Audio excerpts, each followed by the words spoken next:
Welcome, everybody, to the Hot Tag Hooligans Wrestling Podcast Show with myself, Aaron, and Tom. And tonight, once again, we're scouring all of the United States and all over the world for some of the hottest up-and-coming talents in the game today. And tonight, we think we found one. He's your oh-so-truly. He's Mr. Kind of a Big Deal, and he's the gracious gift. It's Izaiah Zane. How's it going? It's your man's Izaiah Zane. You forgot the most important part. You was about 95% there.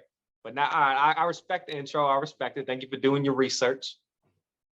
The man's Izaiah Zane. There you go. Yeah.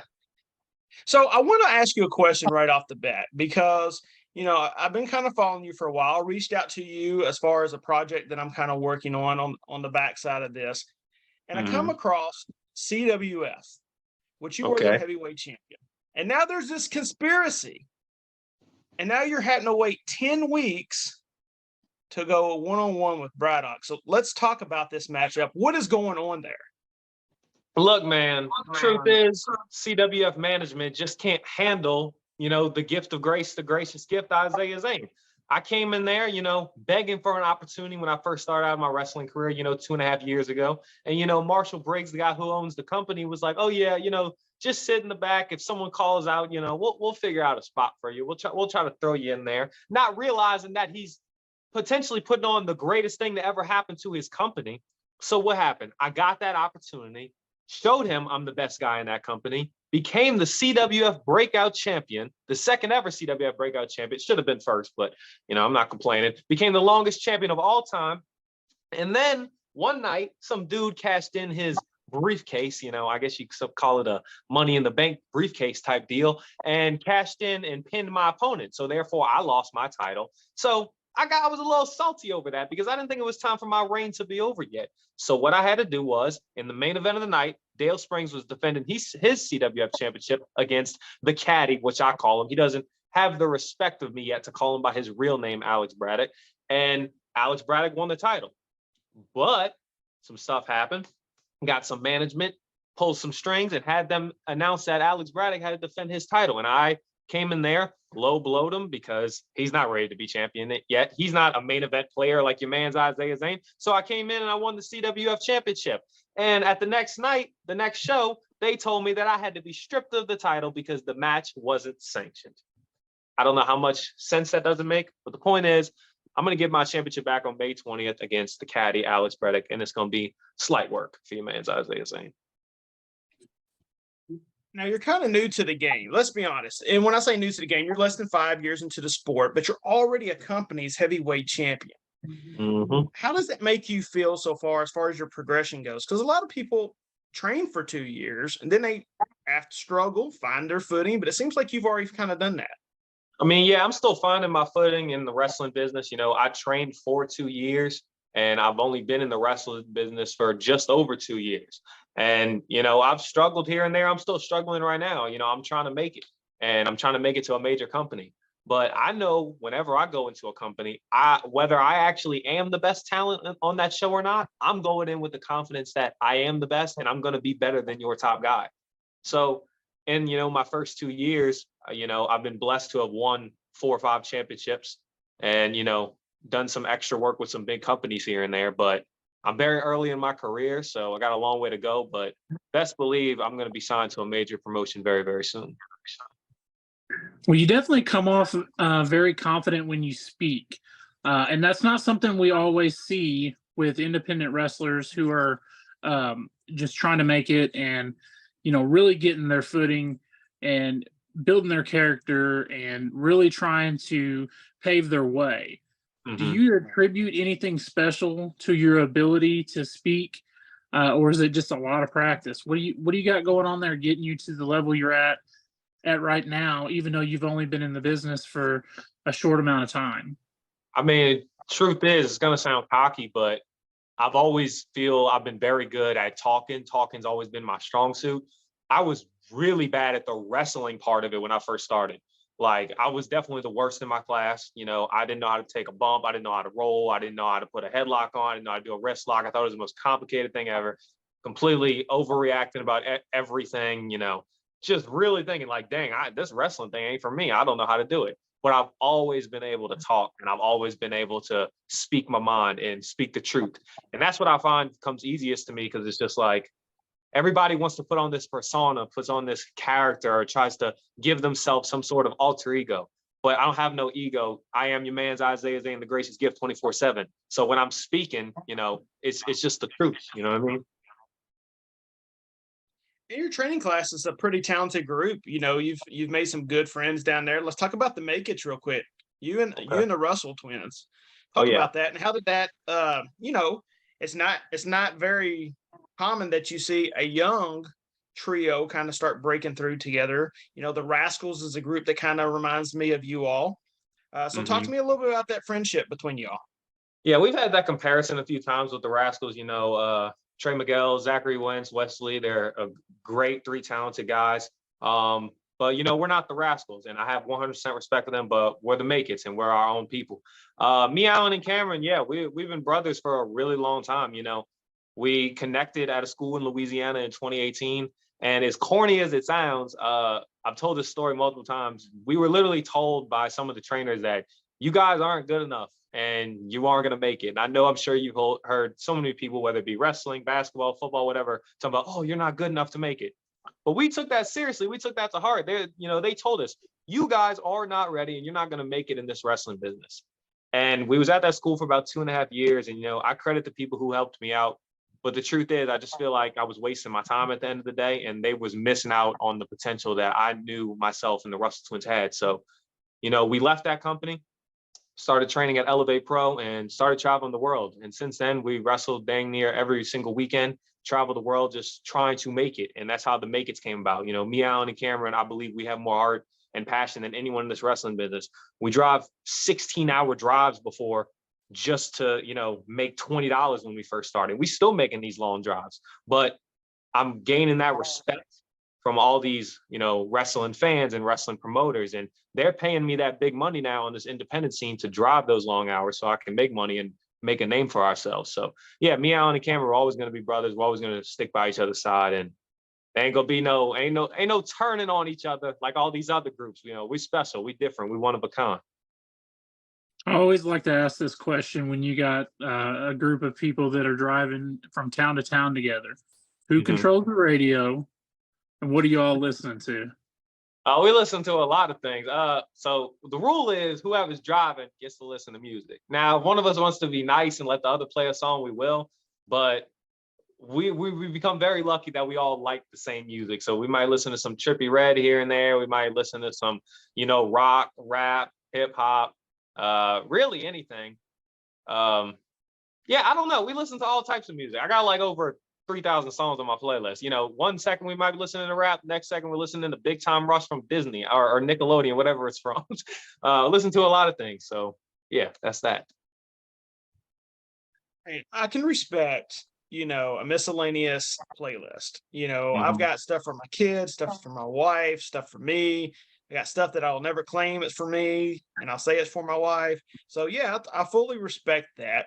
Now, with that being said, what is your go-to song to get you hype? Go-to song, like to get me hype for a match? Yes. We probably listen to some like City Morgue. I don't know if y'all know what that is, but it's kind of like this goth emo type rap slash a lot of screaming. It's kind of annoying if you were just listening to it in general, but when we're trying to get in that zone, it hypes up because it's got a lot of bass and a lot of yelling to it, which that's not really the type of people we are. But when it's wrestling time, that's what we like to go to get ourselves in that zone. One song we actually come out to by Zilla Cami is called "Not Worth It," and that's what me, Alan, and Cameron come out to when we come out together. So yeah, that kind of gets us in that zone. Now, you mentioned that you've done a lot of work for a lot of the major players so far. Mhm. You've been involved in an AEW dark match against the Dark Order. You've done some extra work with WWE and Impact and even Ring of Honor. Tell me about some of those experiences right now. Do you have one that's a little bit more of a favorite than the others?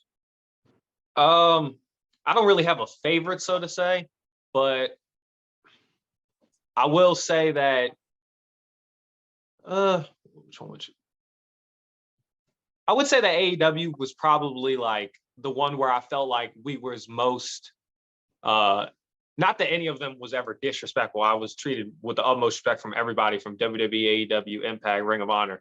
But at AEW, I felt like I already knew some of the wrestlers there personally. And I felt like it was one of those things where everyone really treated you like one of them. No one had an ego. No one was like, oh, I'm here. I'm this champion. Oh, you're just an extra here. Everyone was like really, trying to help me out and be like, hey, bro, if you have a question, if you need help on this match, need help on this move, if you ever need advice, just hit me up. And so, yeah, I would say AEW was probably the most comfortable I was. But like I said, I'm ready for anything. And if it's WWE, Impact Wrestling, New Japan, wherever, whatever, I'm ready for it.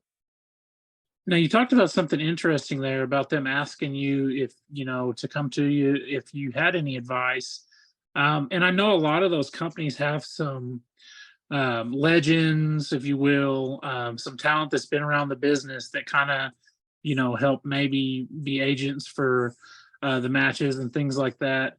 Do you feel like they were pretty open to the young people coming in that maybe were, extras or getting a feature, even if they're just getting a tryout or whatever? Do you feel like they were going out of their way to try to, help, give advice and things like that? Oh yeah, everybody helped out. No one felt unapproachable. Like everyone felt like you have some wrestlers who'll be like, oh, that's Chris Jericho. I don't want to walk up to him. Or that's Sammy Guevara. That's this person. Like, oh, I don't want to bother them. But I'm Izaiah Zane, and that might sound cocky, but I'm the next guy up, and I'm comfortable talking to anybody, and I'm gonna walk up to them. And if I have a question or advice or anything, I'm gonna walk up to them. And I can tell when I talk to people or Alan and Cameron talk to people as opposed to some other people, for example, this isn't a shot at them. They will respect me more because they could tell I'm not looking at them as like this high pedestal. Of course, they've paved the way and they've done so much and they're higher up than me right now, but I'm going to be on their level one day, very, very soon. So that's just that. One of the things AEW does well right now, and I really enjoy it, and something that a lot of the other bigger promotions in the US does not do, is they have the trios titles. And Yes. so what are your thoughts on that? And is that something that you and maybe the Russell twins would be wanting to do together? I think it's great. It gives more opportunity for more tag teams. I myself mostly am a singles competitor, but me, Alan, and Cameron, we have something so special. And as soon as we saw those AEW trio titles, I know it might sound corny, but we told ourselves we're winning those. And it doesn't matter if it's going to be the Elite or the House of Black or whoever. Those titles are going to be ours one day. Same thing with the Ring of Honor 6-man tag team championships. I could easily see myself in Ring of Honor being a tag team champion with Alan and Cameron, just dominating the industry because we are those guys. And whether people don't know our names yet, and we might not be a huge name yet, I can promise you we're going to be huge. And we're going to be the three guys that everybody's talking about. You're going to put us on the pay-per-views with all these other 6-man tag teams, or 3-man tag teams, I should say. So many promotions have trouble booking just simple stuff. And, I've said this for years. I wish more promotions would have a trios title because you got all this talent you're not doing nothing with. But maybe something like a trios title could elevate 3 individuals, or like you're talking about, like a tag team and yourself, and give them something to do and make it credible. Do you wish that more promotions would introduce things like a trios title? I won't say that all of the companies should. It definitely depends on how many wrestlers are in the company and how many tag teams / factions are in the company. Sometimes in wrestling, you'll see a lot of companies bring in, oh, we're going to introduce this championship, or let's make this new title just to do it, just so, oh, look how many championships there are. But that's what people are forgetting to understand, that a championship is supposed to be a championship. It's supposed to be a prize, meaning that you earned your way to the top. Not, oh, we just made this 9th title in our company so that we can have all these champions and they can feel included. No, there should be a top tag team, a top woman competitor, and a top male competitor. And that's just it. So at the end of the day, I feel like there should only be like 3, 4, 5 championships. But of course, with the tag team thing, if there's at least 15 tag teams in a company like AEW, they've got a lot of tag teams. They definitely needed to bring those championships. Go ahead and ask him, Tom. Go ahead and ask him what his opinions are on it. Go ahead. I know you want to. So I'm sure you've seen the new title for WWE. Yes. So, what's your thoughts on the way they've booked that and the fact that Roman has two titles and now there's this third title? So this is where so my thing is like, all right, there's the WWE Championship and the Universal Championship. I can't even understand if the titles, is it two titles or is it one championship now? Because they're calling it the WWE Undisputed Universal Championship. But before it was separate. But now they're calling it championship. So is it just one belt now? It's That's my question confusing. first. I think that's I'm the not biggest sure. part of it.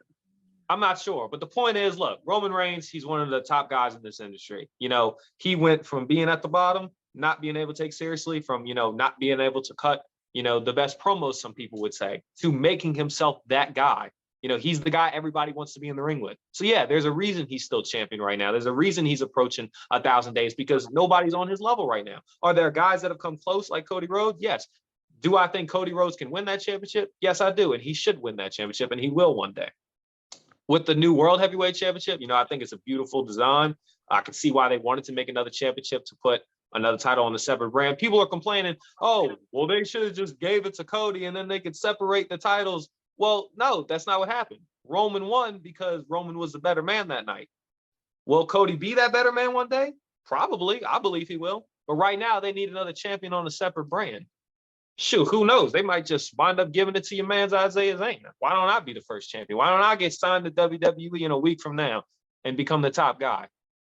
Sounds a little out of character, or it sounds a little not possible, but best believe I'm going to win that title. I'm going to be the WWE champion. I'm going to be AEW champion. I'm going to accomplish so many things that so many people haven't been able to do in all these companies.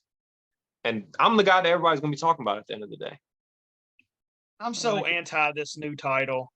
But that's just me. I grew up in the era when Hulk Hogan was the world champion. Ric Flair was the world champion. Yeah.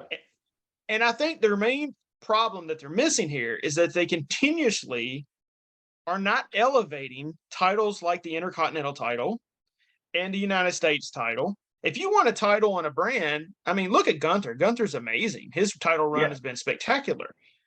There are titles that you can elevate to a world title, type scenario. Macho Man Randy Savage and Ricky Steamboat elevated those titles right next to Hulk Hogan. I just hate the fact that I feel like it's a consolation prize. I feel like it's a consolation prize for somebody.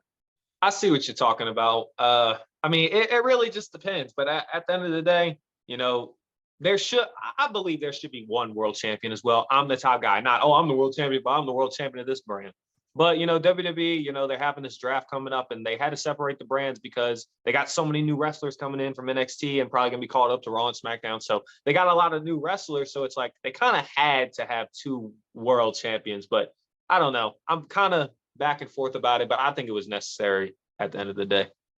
And with the United States title, like you said, in the Intercontinental, I feel like they are doing a good job elevating it as opposed to they did a few years back, with Gunther, however you pronounce his name, with the ISC title. He's doing an amazing job. Austin Theory with the United States Championship. So many people sleep on Austin Theory. That dude's been, I believe, could be the top guy since his days in Evolve. Like, he has the look, he has the it factor, and there's a reason he beat John Cena at WrestleMania, because he's that next guy up. Yeah, I believe so too. I think Theory's future is really bright. One last thing. I know for a fact that Izaiah Zane wouldn't want to share no world title with nobody. So it can't be undisputed world champion if there's two titles. It just can't be. It can't be undisputed if there's two champions. Shoot, they might change the rule once your man's Izaiah Zane gets up there. I know they said for Roman, whatever brand he gets drafted to, this world title is going to go to the other one. But who knows? I might get up there, become the top guy, become better than Roman Reigns, and they'll be like, dang, Izaiah Zane is really drawing tickets. Let's give him the WWE Championship, the Universal Championship, the World Heavyweight Championship. I could have three of them. Roman Reigns don't got three championship. Of them. NXT, what do you need me to do? Throw me against Carmelo Hayes. We're going to have a banger-ass match. I like it. Yeah. Carmelo's definitely on fire. I think he was the right choice. I still feel like so many times, and you can tell me what you're feeling, because I'm sure you go to shows all the time. There are still promoters out there who don't believe in the little guy. They want the big guy. It's so like, I get it. You want you want these wrestlers or superstars, I guess you can call them, to be, you know, a superstar. You want them to be bigger than life, and you want them to look not like the normal person, I guess you could say. But we're living in a different era now, and you know, the truth is there isn't as many huge muscular guys that they're used to. And at the end of the day, I believe who's ever drawing the most money, whoever's got the best look, whoever knows how to draw tickets, cut the best promos, they should be the champion. So yeah. Yeah, 100% agree with you there. Yeah, I think we're just way past what, you know, the era of Vince McMahon and your giants ruling the wrestling world.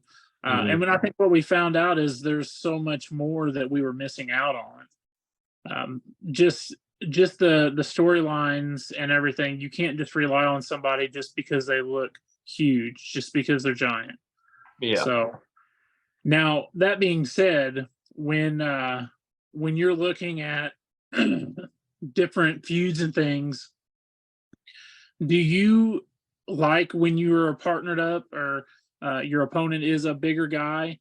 Do you like being in those type of situations so that when you beat them, it shows that, you know, your athleticism, your skill in the ring.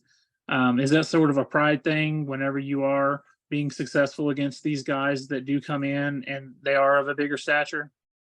The truth is, it doesn't really matter if you're bigger or not to me, who I'm going against. It just matters if who's the best guy in the company. Throw me against that person, and we're going to have a banger match. And, you know, if I come out on top, that shows me and that shows the people that I'm better than that person. Now, of course, if they're bigger and, you know, I look smaller to them, people might be like, oh, I don't know I think it's pretty obvious who's going to win this match. But when I out athletic them and outdo them and out promo them in the ring and show everybody, yeah, I might not be the biggest guy. I am small, but I'm going to be better than your top guy. Whether I'm there right now or not, I will be. I just had a match against somebody recently a few days ago in Jacksonville, Florida. His name is Dante Casanova. He's a very, very big dude, and he's making a name for himself on the independent scene right now. And we had an amazing match, and he's way bigger than me. But I give all the credit in the world to him because he has so much potential. But, you know, unfortunately, I did not come out with the W. You know, I guess you could say his size did get to me in that match because he overpowered me.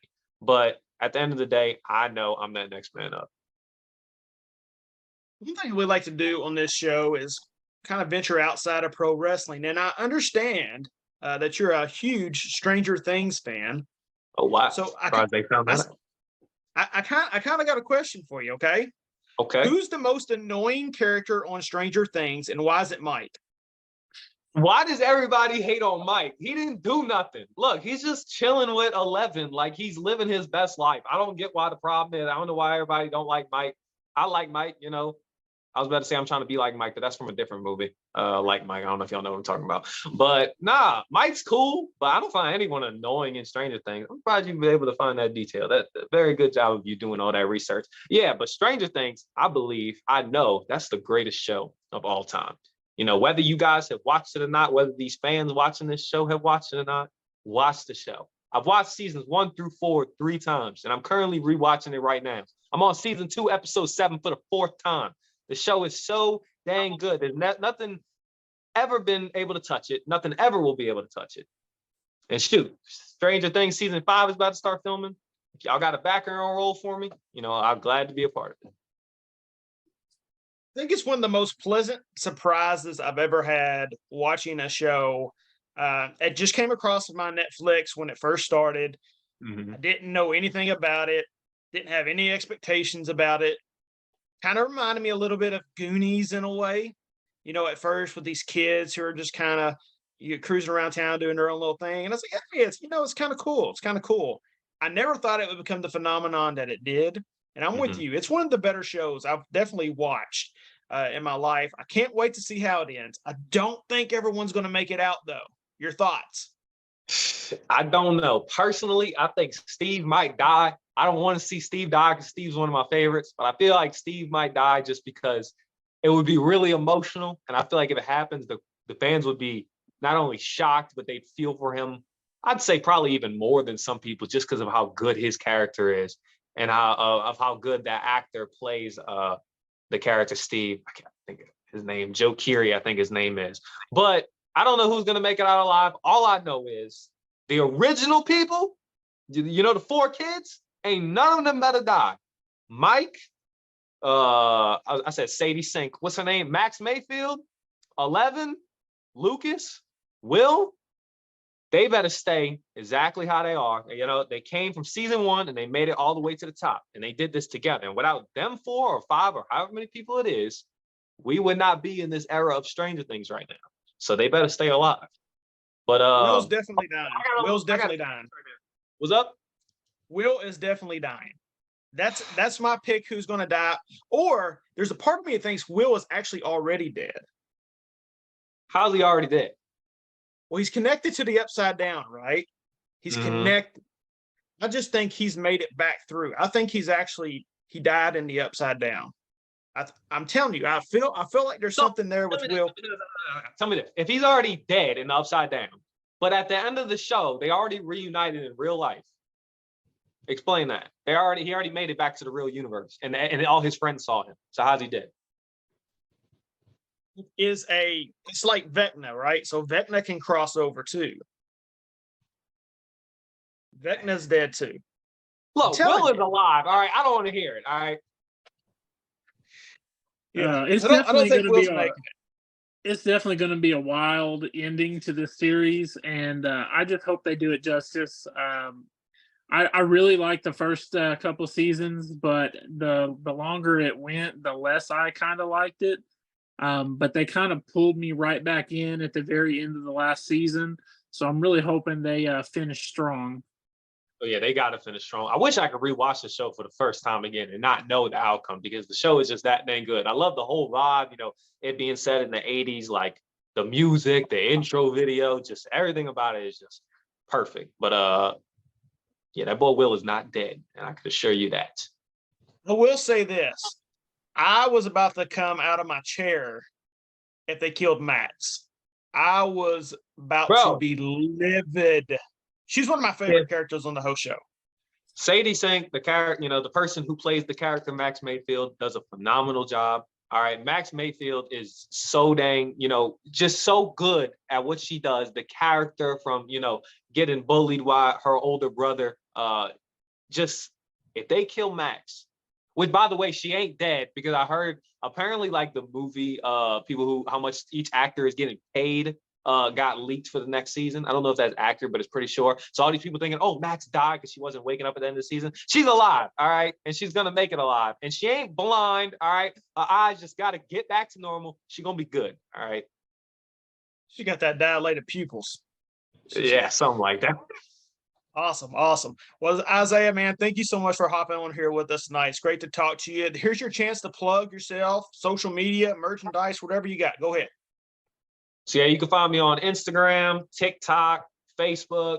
If you're a fan, don't request me on Facebook. You can follow me on Instagram, YouTube, all at Izaiah_Zane. Well, YouTube's just Izaiah Zane. And more importantly, above all that, please support my charity. Support the Pope Elijah Burke's charity. It's called the Love Alive charity. You can go to love-alive.org to donate today. You know, it's for a good cause. We help the people out in Jacksonville, Florida, in a small town called Duval. You know, the people who are homeless, the people who don't have as much food or as much money, you know, all of that money that you donate is going to them to buy them food, to buy them clothes. So donate to the charity. And yeah, just keep up with everything I'm doing. I'm wrestling every single weekend, and that's about it.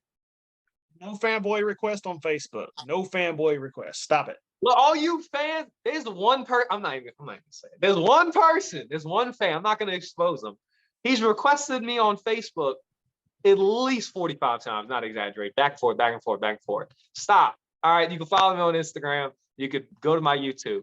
But if I accept your friend request, then I got all these fans spamming my phone. You go to my DM requests. All right. I don't need to. Just respect the wrestlers, and we will respect you. Awesome.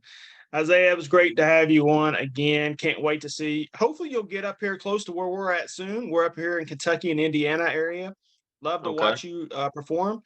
Florida's a little bit, you know, I know you travel 16 hours to wrestle, but I don't know if I can travel 16 hours to watch you. I don't know if I can convince the wife of that one yet. So Hey, look, if I have a show in Kentucky, Indiana, I debuted in Indiana. That was my first show. So whenever that happens, I'll be sure to hit y'all up and let y'all know. And I'll best believe I can get y'all some free tickets because I don't need y'all. Y'all don't need to pay for it. All right, y'all can just sneak in. Y'all gonna be good.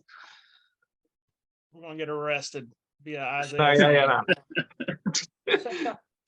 Everyone, do what you need to do. Stay safe. So you can go out, watch all the great talent perform all around the world. Make sure to hit that subscribe button. For myself, Tom, and Isaiah, thank y'all very much. Enjoy your night, and we'll see y'all next week.